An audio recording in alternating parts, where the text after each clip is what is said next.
지금 시간이 2019년 1월 30일 오늘이 수요일이요. 오전 10시 33분. 예. 모닝 브리핑 시작하겠습니다. 가상화폐.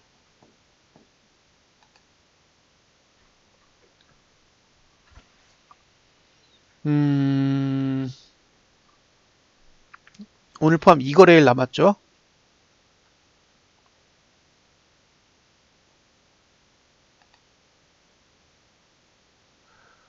와우. 답이 없어요? 예. 답이 없습니다.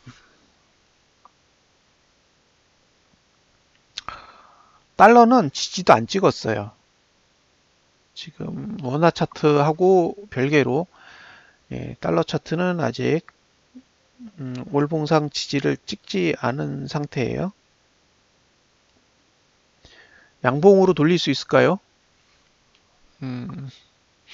유일한 방법은 양봉으로 돌리는 거예요. 그러면 3,832불 여기까지 가야 되는데 지금 3,467불이거든요.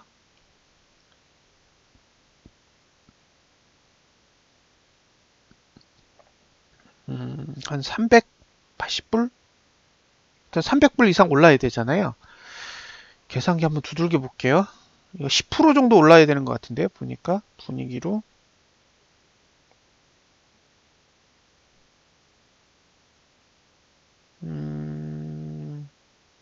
3,832 마이너스 3,467. 3,467은 365고요. 예, 나누기 3,467. 예, 10.5%가 올라야 돼요. 그러니까 이 거래일 동안 10% 이상의 상승이 와야 된다는 건데, 와, 가능할지 모르겠어요. 지지의 위치는 3,200불이거든요.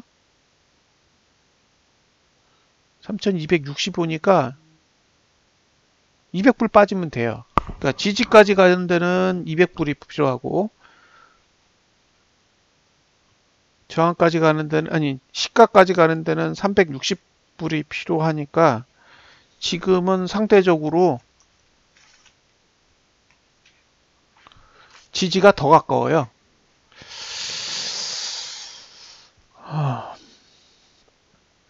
그래서 계속 조금 부정적인 생각이 자리를 잡고 있어요. 죄송한 이야기지만 아직까지는 부정적인 생각이 더 많이 들어요. 예, 남은 시간이 없다라는 거. 지금 가격적인 경쟁력은 어느 정도 확보해 가고 있는 반면에 정작 오를 시간이 없어요. 지지까지 오는 시간이 너무 오래 걸려서 지금 하루를 남겨놓고, 그러니까 이거래일이죠. 이거래일을 남겨놓고 지지 근처에 왔다라는 거는 다분히 악의적인 의도가 포함되어 있어 보여요. 이 상태면 다음 달에 T4 저항이 내려오죠. 예, T4 저항이 내려오고 지지는 사실 덜 발달하게 될 거예요. 그래서 어쨌든 파동이 계속 만들어지긴 하겠지만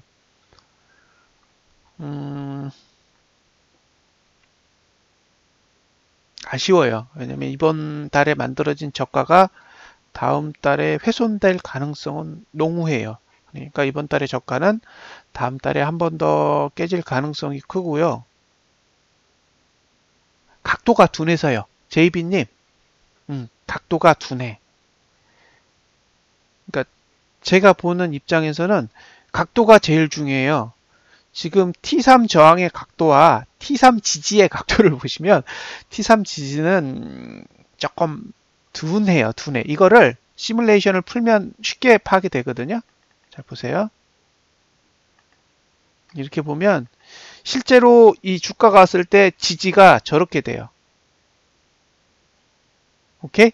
근데 밑에 있는 P3 지지는 위치만 밀려나지 각도는 훼손되지 않잖아요. 가격이 내려갈 때 이동평균 원리에 의해서 일정 부분 그 선의 값이 이제 전달이 되는데 각도가 강한 경우에는 예, 그 각이 크게 훼손되지 않으면서 위치가 내려가는 반면에 저렇게 각도가 둔한 선들은 가격이 내려가면 선이 파괴돼요. 이제 무슨 뜻인지 이해되실 거예요. 그래서 둔한 각을 가진 지지나 저항은 상대적으로 신뢰도가 낮다라고 판단을 합니다. 예각을 좋아해요. 예, 둔각은 웬만하면 신뢰도가 많이 부족하죠. 그러니까 지금 시간에 지금 시간에 이 위치에 온다는 거는 속된 말로 좀 양아치인 거죠. 예, 이렇게 오면 안 돼요. 이렇게 오면 안 되는 상황이라서 남은 시간이 없다라는 게 가장 불안 요인입니다. 그러니까 저 지지에서 지지를 못 받는다라는 게 아니라 저 지지에 오는 시간이 1월 15일 정도 됐어야 돼요. 그죠? 1월 15일 정도에 왔다면 지지를 받고 저항을 들어서 충분히 올라갈 수 있는 시간이 있었을 거라는 거죠. 그리고 지지에서 튕겨서 이제 올라갔을 때 주봉을 양봉으로 돌리고 그 양봉으로 돌린 다음 주에 가서 다시 그 양봉의 저가를 지키면서 올라가는 그런 시나리오가 만들어졌어야 되는데 지금은 정반대로 움직이잖아요. 예. 저항 위에서 주구장창 놀다가 그죠? 저항 위에서 주구장창 놀다가 저항의 힘에 밀려서 한번 미끄러지면서 계속 4주 연속 저가를 깨는 주봉을 보면 4주 연속으로 저가를 깨면서 내려가잖아요. 그러니까 정말 밉상인 상태예요. 그래서 지금의 흐름은 월봉을 양봉으로 만들지 않겠다라는 의도가 커 보인다예요. 아직 이틀이 남아있기 때문에 불가능하다가 아니라 월봉을 양봉으로 돌리기에는 시간적 여유가 없고 그러면 사실상 월봉이 음봉으로 끝난다라는 판단을 해보면 다음 달에는 T4 저항이 엄청난 각도로 내려올 거고 그렇게 된다면 여전히 지금 현재가에서 크게 변화가 있지 않은 상태의 저항이 만들어질 거라는 거예요. 그러면 상승폭이 상대적으로 줄어들 거고요. 여기서 설사 이번 달에 시가까지 반등을 한다고 해도 그거는 이미 저항 위를 올라타는 행위가 될 거기 때문에 지난달에 고점을 넘는 행위도 사실상 어려울 거고요. 그냥 무의미한 반등이 될 수도 있는 거죠. 그래서 지금은 하락에 대한 무게를 조금 더 생각해 볼 때고요. 월봉상으로도 아직은 더 조정이 필요해 보이는 형태라고 판단이 됩니다. 특히 2월달은 연구간인데 지금 2월달에 고가저가 연구간을 다 무색하게 만드는 윗골이 달린 음봉이 떴어요. 그래서 이번 달의 고점을 다음 달에 넘기는 상대적으로 아직은 버거워 보이고 이번 달의 저점은 다음 달에 훼손하기 딱 좋게 만들어 놨어요. 그래서 지금 구조라면 3월 달까지는 T5 저항의 영향을 계속 받을 가능성이 있죠. 그래서 매수를 한다고 해도 2월 달은 아닐 것 같아요. 빠르면 3월 아니면 그 이후가 될 가능성이 높습니다. 긍정적으로 생각하면 2월 달에 양봉이 뜨고 3월 달에 매수하는 전략. 그게 가장 긍정적인 시나리오. 월봉만 봤을 때는 어쨌든 2월 달에 밑으로 확 밀렸다가 감아 올려서 양봉으로 끝낸다. 그죠? 그리고 3월 달에 지지가 생겼을 때 그 지지를 이용해서 매수한다가 베스트예요. 가장 좋은 시나리오는 3월에 온다라고 보여지고요. 만약에 그게 실패했다. 그러면 그 다음 시나리오는 8월로 보여요. 8월. 그러니까 3월 달의 시나리오가 성공하면 어쨌든 상승장으로의 전환이 이루어질 가능성이 매우 높고요. 거기서 실패하면 아마 8월 달까지 지지리 궁상을 떨면서 움직이지 않을까라는 생각이 들어요. 그래서 어떤 시나리오로 맞춰가는지는 계속 관찰하면서 갈 거예요. 어쨌든 조정은 2달 남았어요. 예, 어쨌든 조정은 2달이 남은 상태인데 지금 조정을 하면서 가장 신경 쓰이는 거는 T차트의 저항만 사용하고 P차트의 저항을 사용하지 않는다라는 거죠. 이게 나중에 4월 달부터 만나게 될 텐데 그 4월 달에 만날 때 어떤 영향을 미칠지는 그때 가서 한번 가늠을 해봐야 돼요. 자, 주봉은 큰 의미가 없을 것 같고요. 월봉이 내일 만들어지는 결과만 보자고요. 자, 일봉은 어제 전날 그러니까 28일 날 장대 음봉이 떴기 때문에 어제 저항은 크게 발달되지 않았음에도 불구하고 음봉 마감이에요. 그래서 오늘 시가 정도의 저항이 지금 만들어진 상태고 오늘 저가 정도의 지지가 만들어진 상태예요. 그러니까 지지 저항이 같이 있죠. 예. 28일 날 방송을 봤더니 무슨 두뇌라는 분이 28일과 29일 이틀에 걸쳐서 매수를 한다 그랬거든요. 오늘 반등할 거라고. 한번 지켜보죠. 정말로 잘 반등을 하는지 한번 지켜봐야 될 것 같아요. 설 전까지는 오르다가 예, 설 이후로 내릴 거라 그랬거든요. 예, 정말 그대로 가는지 한번 관찰은 해보겠습니다. 무슨 생각으로 그런 얘기를 하는지를 잘 모르기 때문에 관찰 좀 해볼게요. 자, 원화는 잠깐만요. 시뮬레이션이 돼 있으니까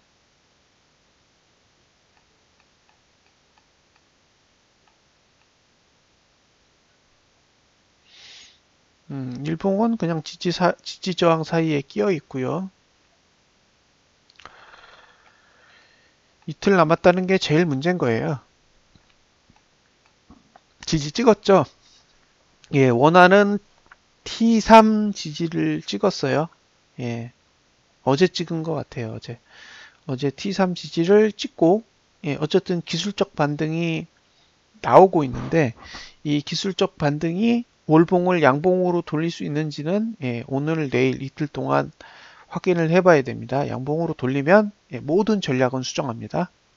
예, 그게 아니면 그냥 아무 의미 없다고 봐요. 지금의 일봉의 흐름이나 주봉의 흐름은 가치가 없다고 보여지고요. 예, 중요한 건 월봉을 양봉으로 돌리는 흐름이 나와야 예, 전략을 수정합니다. 지금 상태로 지속되면 2월이 아닌 3월 달 정도 돼야 전략을 세울 수가 있고요. 지금 이 상태에서 만약에 양봉으로 확실하게 월봉을 돌려준다 그러면 지금 이야기한 전략은 싹 다 수정하겠습니다. 이더 예, 자 월봉 시가 아래까지 내려왔지만 예, 비트코인이 비실비실 거리니까 반등 없어요. 이더 원화 여전히 시가 아래까지 내려왔지만 동일하게 아무런 반응이 없습니다. 리플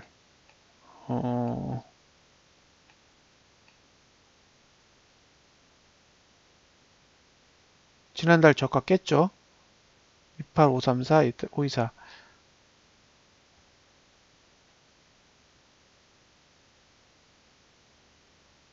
예, 그러니까 2019년 1월 28일에 우리나라 리플 원화는 저가를 깼는데 달러가 안 깼죠. 그래서 어제 미안하다고 깨줬습니다. 그래서 월봉 저가가 깨진 상태예요.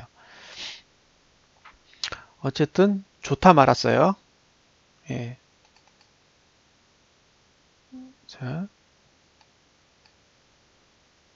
1월 28일 날 313을 찍었죠. 어제도 313을 찍었고 그러니까 원화가 달러보다 저점을 먼저 찍었어요. 어쨌든 지금 상태는 그냥 기술적 반등인 거예요. 어쨌든 지지가 있긴 있었기 때문에 기술적 반등을 주는 거지만 지난달에 저점이 훼손됐다라는 거는 상당히 부정적인 부분이기 때문에 예, 보유한다고 해도 이제 이틀 남았어요. 이틀 안에 급등 안 오면 그냥 무의미한 흐름입니다. BK는 월봉상 지지가 없어요. 예, 없기 때문에 그냥 내려가는 걸 막을 수 있는 방법이 전혀 없어요. 이건 어차피 월봉상으로는 매수 가치가 전혀 없는 상품이었기 때문에 그냥 패스입니다. 예, 이오스도 그냥 적 맞고 떨어지는 거고요.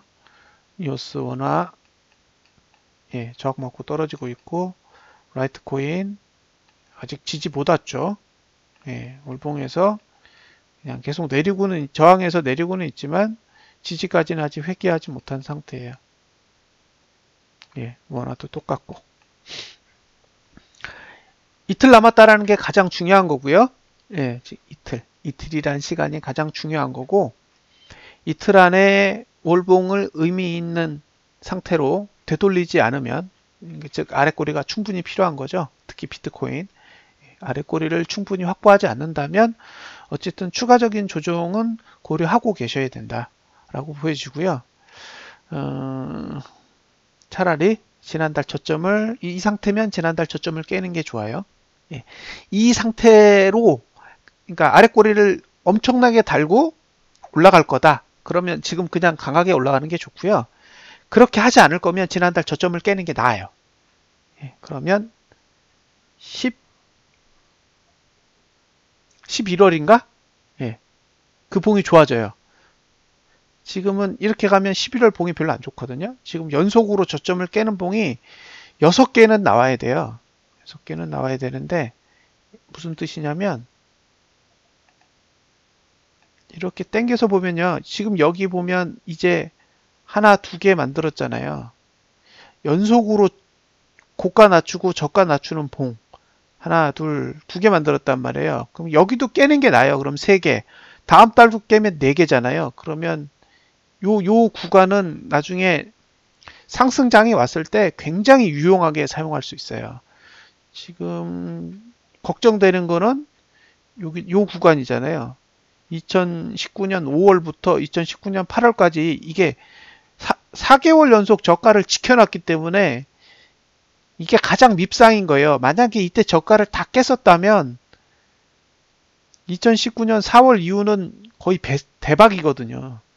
예, 완전 좋게 만들어지는 건데 지금 이 고가는 상당히 잘 만들어져 있는 반면에 지금 저가가 개판이잖아요. 그러니까 차라리 오르고 싶으면 이 상태에선 깨는 게 나아요. 그래서 차라리 지난달에 저점을 깨고 그리고 다음 달에도 이번 달에 저점을 차라리 깨는 게 좋은 거죠. 이렇게 음봉으로 만들 거면 그러면 나중에 매트릭스 구조는 상대적으로 더 좋아지는 형태가 될 겁니다.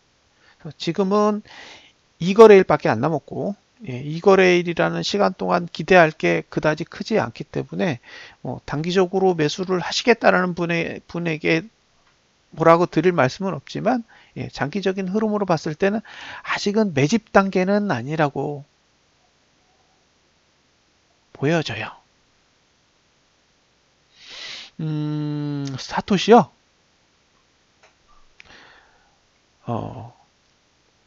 다 똑같다고 생각해요. 사토시 차트를 보든 달러 차트를 보든 원화 차트를 보든 큰 차이는 없다라고 생각이 들고요. 가장 중요한 건 제가 거래할 차트가 이 비트코인 원화이기 때문에 이 차트에 제가 적응이 돼야 돼요. 이 차트에는 여러분들이 얘기하는 김프까지도 다 들어있는 거잖아요. 그러니까 김치 프리미엄까지도 다 반영해서 거래를 해야 되기 때문에 결국에는 우리가 봐야 될 차트는 빗썸 원화 차트죠. 단지 참고하기 위해서 비트파이넥스 달러 차트를 보는 거고요. 뭐 사토시 차트를 본다고 해도 큰 차이가 있을까요? 그렇게 큰 차이는 없을 것 같아요. 예전에 어떤 분이 그런 얘기를 하셨었거든요. 왜 이런 차트 안 보냐, 저런 차트 안 보냐 막 이야기를 하시고 어떤 분은 심지어 원화 차트 같이 없다 그랬어요. 원화 차트를 왜 보냐고. 달러 차트를 보면 그대로 움직이는데 근데 미묘한 차이가 있어요. 그건 뭐랑 똑같냐면 업비트 차트랑 빗썸 차트랑 코인비 차트랑 다 달라요. 다 달라요. 전에 그 어디였더라? 무슨 거래소가 있었어요. 이름이 기억이 안 나는데. 근데 걔랑 빗썸이랑 또 흐름이 달라. 그리고 약간 갭이 있어요. 그러니까 지지의 값이 다른 거죠. 그래서 빗썸을 보고 거래를 해봤더니 안 맞아. 그러니까 결국엔 내가 거래하고 싶은 차트를 해석해야 된다고 생각이 들어요. 근데 저는 업빗 계좌는 없고요. 그리고 업비트는 API를 주지 않기 때문에 이렇게 트레이딩 뷰를 통해서 볼 수도 없어요. 그래서 일단 거래량이 충분히 있고 그 다음에 거래할 수 있는 차트를 중심으로 보는 게 기본적인 취지고요. 이 트레이딩 뷰에서 비트파이넥스 차트를 가장 쉽게 파악할 수 있고 그리고 나름대로 규모가 있다고 판단이 돼서 계속 비트파이넥스 중심으로 보는 거고요. 특히 봉이 많아요. 그러니까 국내 차트는 상장한 지 오래되지 않아서 월봉 차트가 충분히 확보되지 않을 수 있거든요. 그래서 달러 차트에 있는 월봉을 보기 위해서 사실 외국 차트를 보는 거고요. 보시고 싶은 차트를 보시면 돼요. 사토시를 보시든 달러 차트를 보시든 보시는 분의 입장에서 본인이 신뢰할 수 있는 걸 보시면 된다고 생각하고요. 제 입장에서는 제가 지금 이걸 시작할 때 어쨌든 선택을 한 거잖아요. 이 방송을 시작할 때 선택을 한 게 비트파이넥스 달러 차트하고 그다음에 빗썸 원화 차트를 선택을 했기 때문에 지금 그렇게 선택해서 꽤 시간이 흘러왔어요. 그러니까 저는 계속 이제 분석을 이렇게 진행해 왔기 때문에 계속 이렇게 진행을 하는 거죠. 자리를 잡은 상태이기 때문에 큰 의미는 없다고 봐요. 다만 여기서 제가 다시 또 사토시 차트까지 끌어다가 설명을 하기에는 모닝 브리핑이라는 시간이 상대적으로 굉장히 짧아야 되잖아요. 그래서 어느 걸 봐도 비슷하겠지만 그냥 설명을 하기 편하게 하기 위해서 이렇게 진행한다라고 생각하시면 될 것 같고요. 이 비트파이넥스 차트를 보라고 한 것도 김동환님 같은 이곳에 계신 고객분들이 이야기하신 거예요. 제가 비트파이넥스를 봐야 된다고 주장한 게 아니라 이렇게 주변 분들이 조언을 해주셔서 비트파이넥스 차트를 보게 된 거고요. 여기서 차트를 더 느리는 건 사실 좀 부담이 될 것 같아요. 정리를 하면 월봉으로 보면 이미 데드라인을 지났다 라고 보여지고요. 이틀 안에 기적이 일어나지 않는 이상은 계속 부정적인 시각은 유지한다. 여기서 부정적인 시각이란 건요. 떨어진다, 하락한다, 이게 뭐 가상화폐 시장 망한다, 안 좋다 이런 뜻이 아니라 매수 시점은 아직 아니다 라고 해석하시면 될 것 같아요. 그러면 이상으로 브리핑을 마무리하도록 하겠습니다. 감사합니다.